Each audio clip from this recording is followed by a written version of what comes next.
All right, what's going on everybody? So in today's video, I'm gonna be going over the top 10 renovations that have the best ROI. So if you're a seller looking to sell your property in the near future and you wanna know what to put into your property to get the best return, or if you're an investor, a house flipper, and you're on a budget and you're looking to get the best ROI, obviously, this video will tell you exactly which renovations to do. And I actually compiled this list from a combination of Realtor.com, HGTV, my own personal experience as a real estate broker and real estate investor. So that's where this information is coming from. So let's get into it. Okay, so renovation number one, and this is actually kind of a surprise, and I don't know how they come up with these numbers, but it's actually garage door replacement. So if you're buying a house or townhouse and has some old rickety garage door with like lead paint falling off of it and nails and things like that, getting a new garage door is actually gonna make a big difference. And it's actually funny. I had a property a little while ago where I didn't even know about that this was the number one renovation, but we ended up fixing up the garage. We put a brand new garage door. The inside of the garage was also pretty messed up, so we put like a nice garage sealant on the floor, and then we painted the walls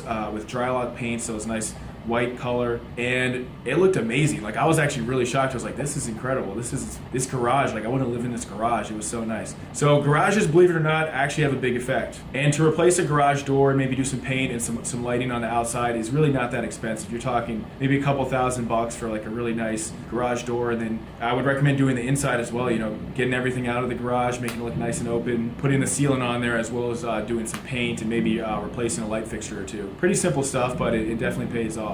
Okay, so the second best renovation you can do is actually landscaping. So that's, from having looked at hundreds, if not thousands of properties, landscaping will make a big difference. Just first impressions are everything. It's like the curb appeal. So if there's overgrown bushes, if the grass is looking pretty bad, even the walkway up, maybe you need to put some more grout around it, or maybe some stones and things like that. Definitely invest in landscaping. That is going to be a huge difference. A house with landscape, with a professional landscaper versus a non-professional landscaper, it's going to look completely different. And another great thing about landscaping, it's really inexpensive. So there's no reason not to do it. And especially if you have like trees that are really close to the house, or bushes and things like that, any home inspector is going to tell you that they're going to recommend the future buyer remove the trees, or at least cut down the branches of the trees so they're not like imposing on the house. Definitely something to keep in mind. Okay, the third renovation is bathrooms and kitchens. The first thing you probably think of with best ROIs is bathrooms and kitchens, and obviously that's going to be on the list. But you don't necessarily need to gut every single bathroom and gut the kitchen. So what I found is just doing actually a minor bathroom remodel.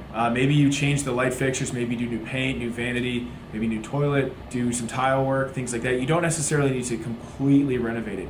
A lot of times just updating it can make it look amazing. And then along with the bathroom, you also have the kitchen, just because everyone always talks about bathrooms and kitchens. So the kitchen, a lot of people think you need to spend like $50,000 doing like a massive renovation. And while you could easily spend that, I think you have a better ROI if you just kind of update the kitchen. So you can do some minor kitchen updating. You can maybe do stainless steel appliances, granite. That's not completely minor. It's not just like you're changing out some light fixtures and putting a backsplash, but you don't need to completely gut the kitchen. A lot of times just updating it will give it a great look, as well as just doing some updates in the bathroom. All right, next up we have exterior improvements. So this is like paint, siding, even the door. So I just did a renovation recently where I think the renovation cost was almost like $70,000 or $80,000. I mean, it was basically a complete gut renovation. So the inside looked amazing. However, my contractor, he put like probably the cheapest door handle you could find at Home Depot on the front of the door. And it just drove me crazy. It was like this, almost like a plastic door handle. And maybe I was just overanalyzing it, but it made the entire property just look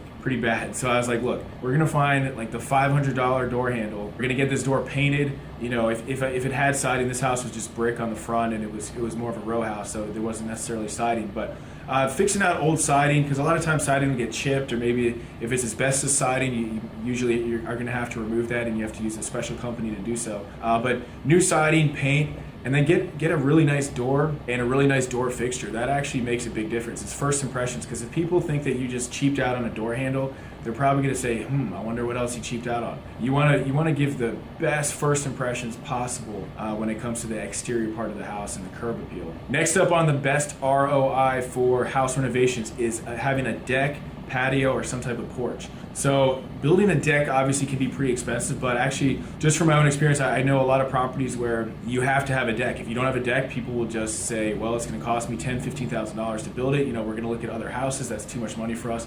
So having a deck or a patio is definitely, it's a bonus. It's a nice thing to have. It's an amenity. So the more amenities you can have, the better. And there's low price options for this as well as high price. So you can get a deck that's like 3 stories, has a hot tub, a gazebo, all this stuff. And you can also just get like a nice stone patio, maybe with like a fire pit, maybe without a fire pit. There's lots of inexpensive and also obviously more expensive ideas when it comes to this. I would recommend looking at Pinterest. That's a good site, as well as just other places online for patio ideas, deck ideas, because you'll see a full spectrum of price ranges. But I'd recommend getting at least something, some type of feature like that in the backyard. All right, next we have the basement remodel. So if you have an unfinished basement, houses like that are just hard to sell. A lot of people won't even look at properties if it doesn't have a finished basement. So, and this honestly should be like probably one of the top things if your basement's not finished. But making a nice like cozy basement with carpet, maybe if there's wood paneling, maybe you take that down, you put just drywall.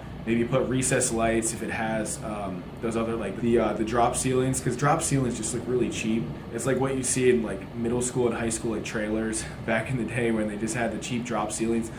So make sure to get some type of recessed lighting, carpet, and anything else you can do to finish a basement. Once you start talking to basement remodelers and contractors, they'll probably have a lot of ideas. Getting a full bath in the basement is actually also a very good idea, because then you can just throw someone down there. If you have people staying with you, you can make a little room for them and they can have their own suite, so to speak. Okay, so number 8, we have replacing the windows. Now, I don't know if I necessarily agree with this, but I've seen this on pretty much all the lists, so the internet is never wrong, so we're just going to go with it.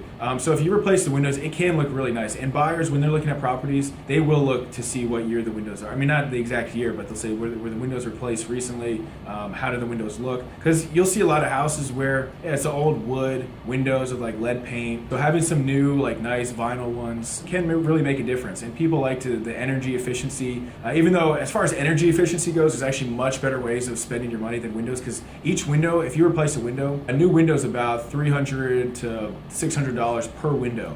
So just add up all the windows and that's pretty much your cost. So windows are not cheap, but they can give a house a really nice upgrade, a really nice look. And you can even tell a buyer, I like naming the specific number, like, hey, we just spent $12,827 on windows. And just that, I think giving a specific number really helps, as opposed to, oh yeah, we upgraded the windows 2 years ago. Okay, so number 9 is replacing the roof. Now, a lot of people think a roof is like $50,000, similar to, like, people think a kitchen renovation is like $50,000, and people think a roof renovation is like $50,000. A roof is not $50,000. Unless you get like a bulletproof roof that has a lifetime warranty on like a mansion, you're never going to spend that much on a roof. So if you're on just like a townhouse, a roof is going to be between like $5,000 and $10,000 to get a completely brand new roof. And again, that's another great thing that you can tell a purchaser. Obviously they'll see it when they're walking up, but you can say, look, we just spent $8,287 on a roof, and it has a 30 or 40 year warranty. That's like pretty good relief to a seller. Now, the thing with roofs that you have to know though, if it's kind of like I guess, I don't know if complicated is the word, but if you see a roof that has lots of different levels, you see this more in single family houses where there's different pitches, like it might be a really steep pitch, so it'd be hard for someone to get up there. Or maybe the roof goes up, it goes down, it has different parts to it. That can be more expensive. But when you just have like a really simple style of roof, it's really not going to be that expensive. And lastly, we have insulation in the attic. So everybody loves to be like energy efficient, and if you just say we added insulation and just throw in the words energy efficiency, people will probably like it. I don't want to make it sound that bad, but energy efficiency is huge these days, so you'd be smart to invest in it and then also mention that on the listing. You can say, hey, we just had an energy audit and we just got people to insulation company to throw some insulation up there. Now your house is 20% more efficient, so you're going to save $10 in your electric or heating bill. So people like that. So definitely look at insulation as well. And that's pretty easy to do, and that's not very expensive. Okay, so those are the 10 renovations you should focus on, whether you're a seller or whether you're an investor. And my biggest point from this whole entire video would be, look, you don't have to completely gut the house in many cases. Sometimes you might have to, but a lot of times you can just do upgrades and the house can look great. And just to wrap this up, 3 things to keep in mind. So when you're doing renovations, you want to get a good sense of the neighborhood. So you want to see what other neighbors are doing and get pretty good ideas from them. Because I've seen some people where they'll do upgrades, like they may just put marble across the entire like living room, or wacky ideas like that. So you want to be at the top end of the neighborhood, but you don't want to be over the top. You don't want to build something or do something that like has never been done before. So take a look at the recent comps in your area to get pretty good ideas. And then 2 tips for finding contractors. Angie's List is great. A lot of people think that you have to like pay $100 a month or something to join Angie's List. It's free. So you can sign up today, you can join the Angie's List, and you just type in your zip code and you can literally get like amazing deals from reputable companies in the area. So I had a house I was working on. I replaced the HVAC for like $5,000, an entire system. I was getting landscaping work done. It was like a la carte menu, like half off almost. You can get a lot of services done by highly qualified contractors on the Angie's List, so I definitely check that out. And then another good way to find contractors is just to get referrals. So ask real estate people ask other investors, ask friends and family who just got work done, with the idea being that maybe they give you like 5 or 6 names of contractors. And then once you have 5 or 6 names of contractors, you always want to get 3 bids. So you should probably look them up online just to make sure they're not complete psychos or anything and they have good reviews. And then get 3 bids, and maybe use Angie's List people, maybe you use people that were referred to you, but you usually just don't want to blindly choose a contractor. That's not the best strategy.